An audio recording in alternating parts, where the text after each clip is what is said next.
pass Zion threw you in the third quarter. You hit the corner three on. By the time you released it, I think there were 4 guys within 5 feet of him. Have you seen anything comparable to just the attention he draws when he's at the rim in your career? No. He's unique because he can get there consistently. He can score efficiently in single coverage, so you need multiple bodies to stop him at the rim. And we've seen it over the last 4 to 6 weeks. He's really developing as a playmaker and passer, and it's been fun to watch.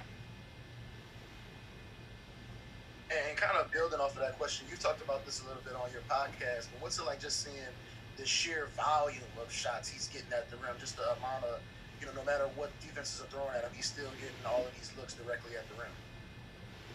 You can't stop him. It's just bully ball. And it's, I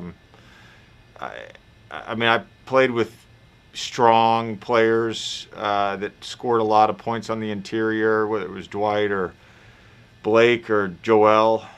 But there's nothing that compares to Zion and what he's doing right now in terms of just the efficiency and volume so close to the basket.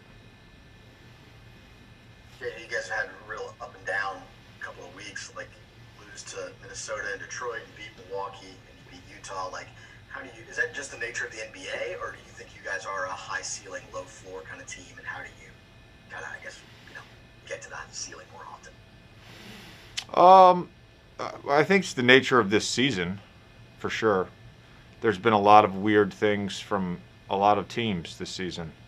I'm also very curious to see, how this second half of the schedule impacts the standings, because I do think, you're playing a certain division and you're playing a certain, Eastern Division. You maybe, we're done with Utah.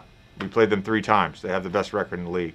So I think the schedule is going to balance out, and I think there's a lot of teams that we have yet to play that I think we would match up favorably against.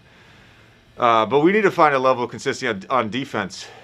We can't be first in offense and last in defense. If that's the case, then you're going to have to play lights out every night to have a chance to win. So, if we can continue to play great offense and just be fairly average on defense, I think we'll be more consistent in terms of the results. And so, it's the consistency in terms of our defense will lead to consistency in terms of the results. Are you surprised at all at the defense? Just how polarized you guys have been on that end. The fact that you are kind of 1-30, I think, in February. Is that something that you kind of expected, or that when you look at the roster, is something you might have expected to see? Nothing shocks me in the NBA, but that shocks me. Yeah, and kind of coming into the season, the focus was so much on defense, and Stan talked about all the hours you guys spent focusing on defense, and seeing that the past month, you're number 1 at offense. Just what's it been like seeing the development of what you guys are doing on that end, and how comfortable you are in the shots y'all are getting consistently?